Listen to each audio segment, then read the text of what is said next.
A journey of 1,000 miles begins with one single step. The Muslim woman is forever seen as someone different, exotic, and sometimes backward. But is this true? If we do not rise up and tell our stories, then who will? Through this show, I got to meet outstanding women with so many beautiful stories, and we shared a personal relationship full of laughter, fun, adventure, empowerment, resilience, and lots more. I'll now give a summary on how it felt doing the meet and greet show. And the impact it made in my journey was there was lots of growth, fulfillment, patience, humility, and resilience developed. I always fathom at the saying of one of my very first guests, Jamila Abbas, whereby she spoke about the hijab not being an obstruction in the life of a Muslim woman. Do you feel that Islam is a hindrance in your life, especially where we can see that you're wearing the hijab? First of all, I'm covering my head, not my brains, so I don't think that should be a hindrance for anyone. And in Kenya, it hasn't been such a problem, because I mean, like, we are very heterogeneous society and you know, well receiving of other people's faith and religion. Wow, it's been an incredible journey. I have met so many ladies. Just to mention a few, I interviewed the first Uber lady driver in Kenya, Farida Khamis. I had to use my passion to get my earnings and bring up my children. Then I met Farah Khalik, a girl who has scleroderma. At the age of 17 years old, one morning Farah Khalik woke up to a traumatizing condition that is today part of her life. That condition is scleroderma, a condition that has no cure. She has lived with it from the age of 17 for 13 years. She is a journalism student at USIU Africa, despite the many struggles, but has had to take a break due to her condition. Then I later transitioned into my second season, and I'll start off by giving a summary of Jamila Muhammad. When you look at the media industry today, you get to see a lot of hijabi journalists. But did you know at one point there were none? Jamila Muhammad happens to be the first hijabi journalist on air, setting a trend for all of us who are here today and impacting the world through our voice. She started through humble beginnings, and now she is the Swahili editor at Royal Media Services, a journey of over 18 years. Something interesting I came to find about her is that she is Somali, but she talks fluent Hindi. Oh yes, I had to put her on test. Now, what is that one thing people do not know about you? That one secret, that one very thing. Secretive as it is. Really, but I actually speak Hindi. I speak very good Hindi. What? It's because of where I grew up. Where I grew up in Kericho, they called it Bombay Square. So there were a few Indians. And then also, we used to watch those Indian movies when we were kids. And I don't know, somehow when you're a child, you pick up these things very quickly. Very true. And then when I went to school, at the school I was doing in primary, when we moved to Nairobi, my good friends were Indians. So I'd practice with them. And then high school also, I'd practice with them. And I don't know, with time, I got better at it. So even when I watch Hindi films or a Hindi program, I even watch NDTV 24/7. It's an Indian TV news channel. And I watch it, I'm like, yeah, oh. Can I test you? Yeah, sure. Well, let me throw you a line. It's very simple, you know, because I'm not very good at Hindi. I think you're better Throw at it. me. Jamila, aap kaise ho? Main theek hu, aap kaise hai? Oh my God, main theek hu. This is so cute. So guys, I've just confirmed that she can speak very good Hindi. I then met an 18-year-old girl who mesmerized and blew me away with her inborn art. I went to her sitting room and was just mesmerized by how she turned her living room into a whole art gallery. Interestingly enough, what caught my eye was that she made a model of State House to present it to the President of Kenya, Uhuru Kenyatta. And this is why she wanted to gift it to him. I can see so many models here. Which one is your favorite one and why? My favorite is the State House. What prompted you to make State House out of all the buildings in Nairobi? State House was a challenge from my mom, inspiration. My mom asked me, Khadija, you are doing house models. Why don't you try State House? That was last year during elections, aiming to give it to Mr. President as a gift to show the world that Kayole is not full of gangsters. We can do something. We only need support from the ones who are there up. The journey became even more beautiful. I got a chance to go to Tsavo to meet an animal conservationist, Rabia Hawa, a lady who has dedicated half of her life in the bush to save Africa's biggest treasure, our wildlife, against the menace of poaching. We trekked for over 15 kilometers just to get a glimpse of what her life looks like. Man, it wasn't easy at all. I almost gave up halfway. Interestingly enough, when we wanted to do the interview, we were looking for a beautiful location. We went to this dam where the animals would come to drink water, but at that time, there were no animals. Then suddenly, there were some voices. Rabia pulled me to go sit and watch the elephants drink water. My, what a sight it was. Then suddenly, the mother elephant and her baby elephant were left alone. And we still sat there and admired them. The mother elephant realized that we were there and she sensed danger, as Tsavo is known to be having the highest rate of poachers. Now, she started flapping her ears and we got alarmed. If we did not come out of there in less than 2 minutes, I wouldn't be here to tell you this story. But later on, I came to the realization that this was just a mother trying to save her little baby from danger. Rabia, why did the elephant react that way? So I'm sure you noticed that she had a young baby with her. Yeah. And that's really just a defense mechanism. Elephants are very protective of their young, but historically in the Tsavo conservation area, they've been subject to a lot of poaching by people. And in around, I think it was the 60s, there was a lot of poaching to the point where elephants would have been recorded to be shot by poachers in full view of tourists. And they wouldn't just shoot 1 or 2, they would put down a whole entire herd. So about 60 elephants at one time, or 70 at one time. At that time, we had really big herds of elephant. And elephants have a way of communicating with each other. Even when they're sort of shot and they're injured and they're falling down, they have rumbles that are not audible to the human ear, but that travel really long distances. And so other elephant herds must have heard those rumbles and passed on the message to future generations. And so they are very, very not so comfortable around people.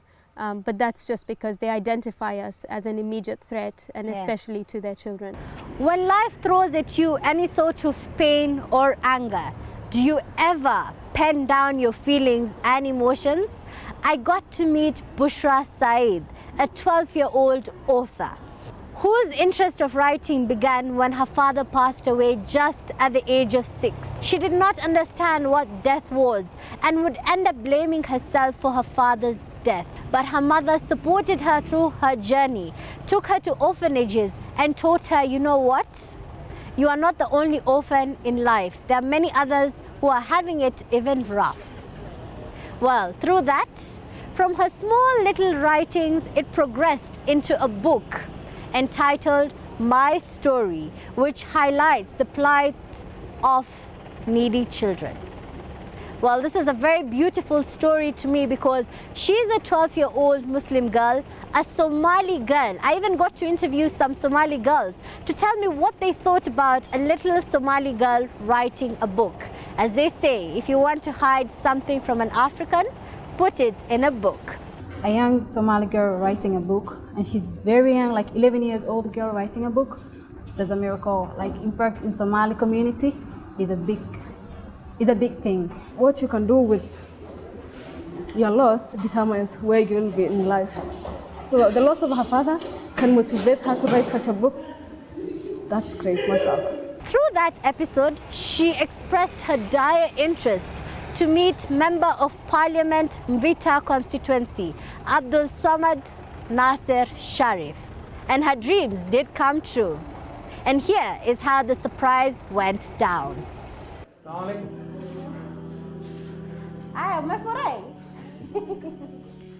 You okay? Sit.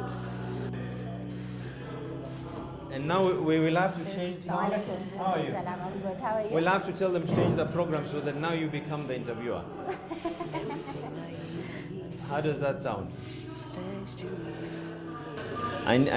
First and foremost, I need to congratulate you. I should have come a bit earlier, but I was chairing a committee in Parliament. And I told them, because your story had gone out, so I told them I'm coming to see you. And they told me you should be ashamed because she's 12 and she's written a book and you've not written a book yet. So you're motivating me. I'm so proud of you. Not many people can do this. Have you come across any other 12-year-old who can write a book? No. She's the first one? I'm so impressed. Thanks to Haki Africa program for uniting the mentor and the mentee. Bushra Said and Abdul Samad Sharif Nasser. Then I met the famous Mama Yao and had amazing chapatis and maharagwe. She's a lady who went through a very tough life, raised by stepmothers, and then got impregnated at the age of 13. Life wasn't easy for her. She had to leave the country, go to Dubai due to financial constraints, and she came back to Kenya, now running her own business, Mama Yao, a kibanda in Kibra. Where did Mama Yao come from? Mbona si baba yao ama mtoto yao? Unaona, watoto wangu ni watokative. So watoto nikiwatuma wanaenda wakizungumza, wakiongelesha watu, they are charming. So watu wakawa wanawajua. Siku moja nilikuwa natembea nao, ndio watu wakaniuliza, wakaita mtoto wangu mdogo anaitwa Mamushka. So Mamushka, nikaona huyu. Nikamuuliza Mamushka huyo ni nani? Eti ni rafiki yangu. Namuuliza rafiki yako utangu lini? Eti ni rafiki yangu tu. Akaniita, mama kuja. Wewe ndio mama yao watoto? Nikamwambia yes, mimi ndio mama yao. Kweli wewe ndio mama yao? Nikamwambia kila siku natamani kujua mama yao watoto. Nikamwambia ni mimi ndio mama yao. So hii kibanda yangu ilikuwa tu inajulikana ni kibanda ya sambusa ya viazi kama 1 year. After that 1 year vile walikuja hapo wa internet, walikuja kupaint, wakaniuliza tukuandikie jina yote. Nikamwambia yes, jina gani ungependa?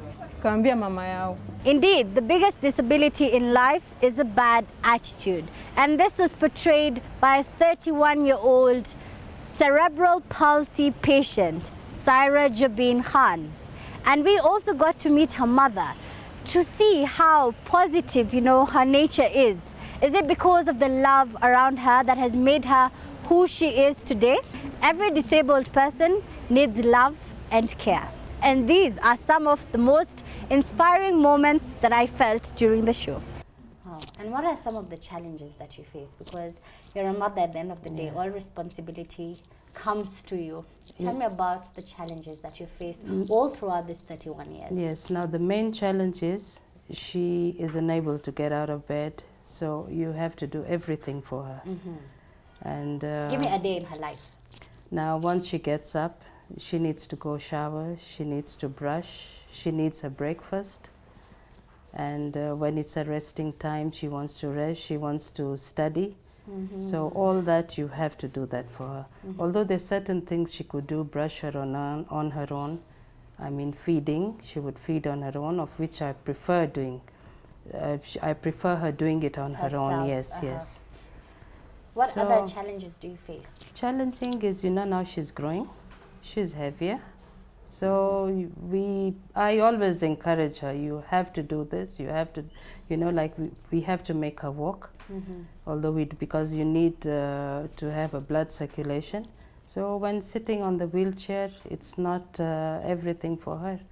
I mean, she gets tired as well, yes. Do you treat Saira differently from how you treat your other two children? No, I don't. Because if she's wrong, I'll have to correct her. Then I met an admirable educationist who's been in the industry for over 25 years. A woman who always envisioned to be a teacher. She also was the first Muslim lady in the Independent Police Oversight Authority. And here is what she left us with. Well, Fatma, what are your final words, very briefly, to girls and women out there who look up to you?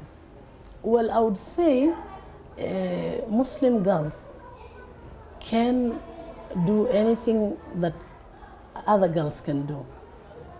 They can perform as well, they can achieve as many. But it starts by our own identity.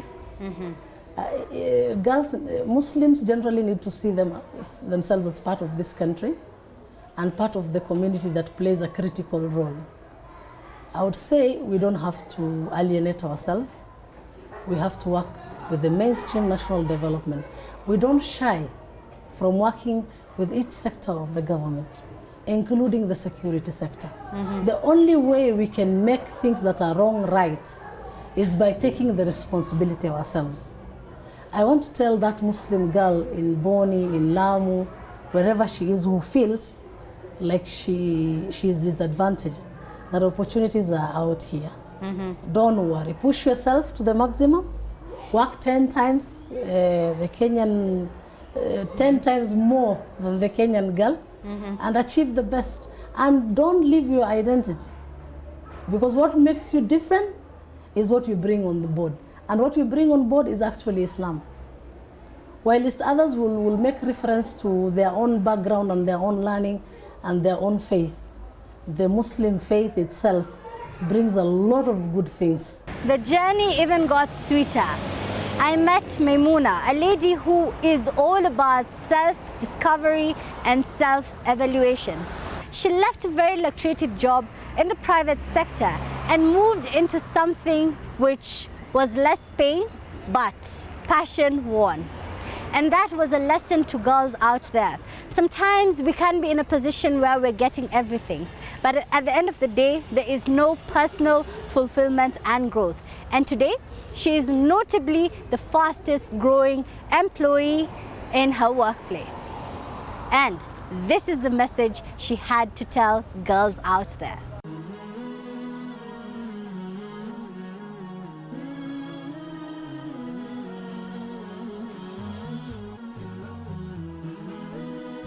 Horizon TV, the beacon for the nation.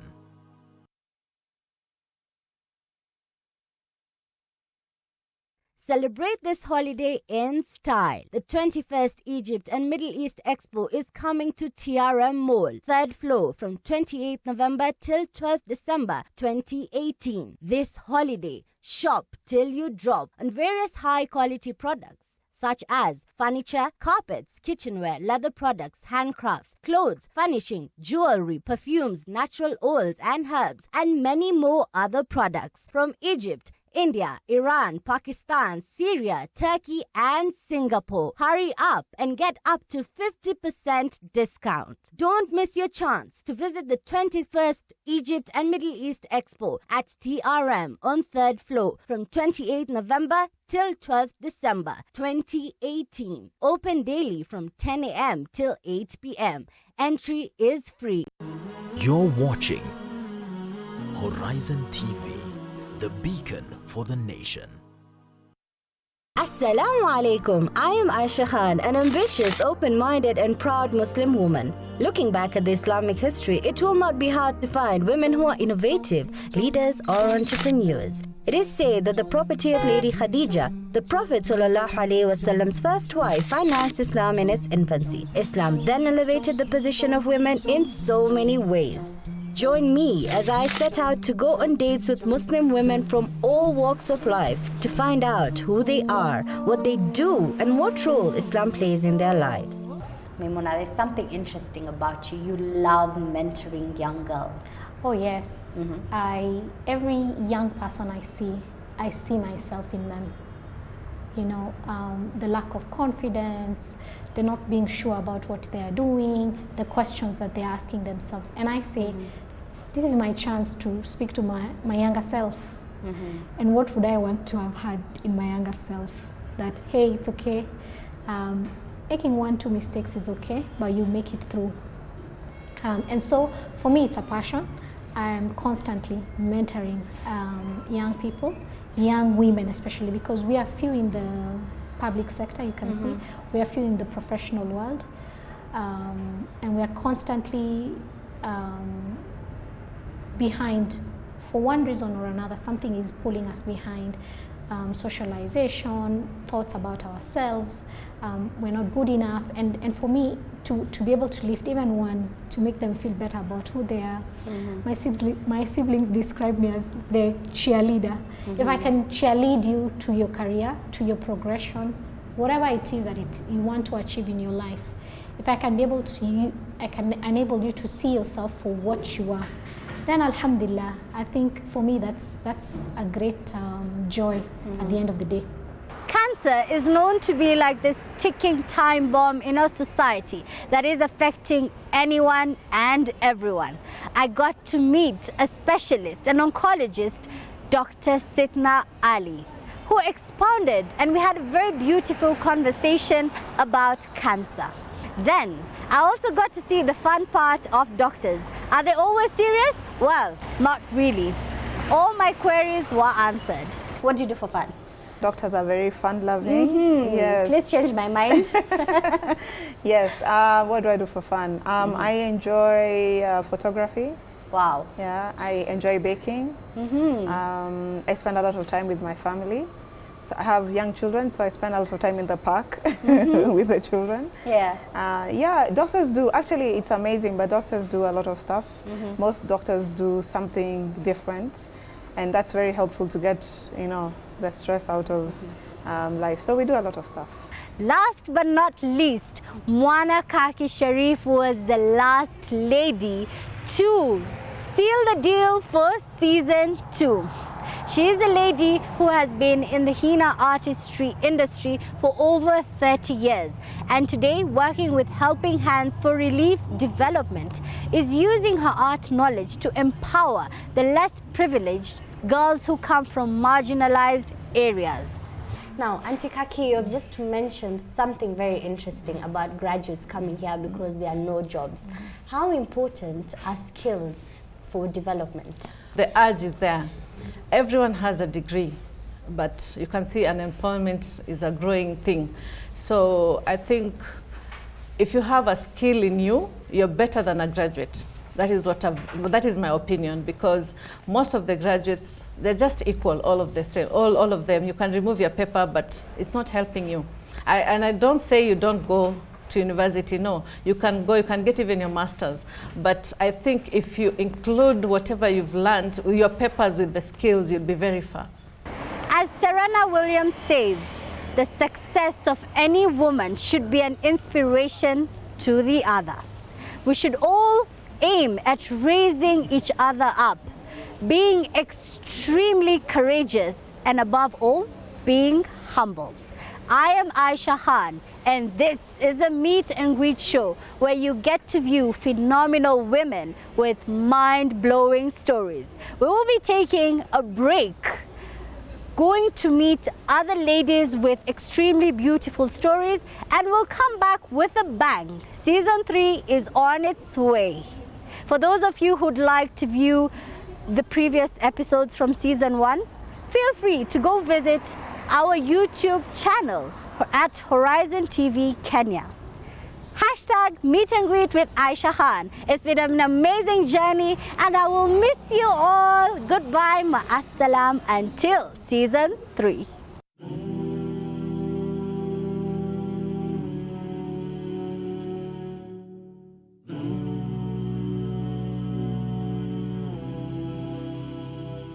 Everything I have, everything I own, everything I eat is thanks to you.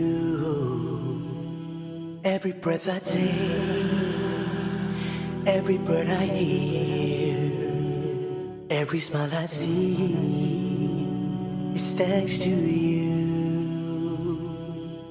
Alhamdulillah, Alhamdulillah,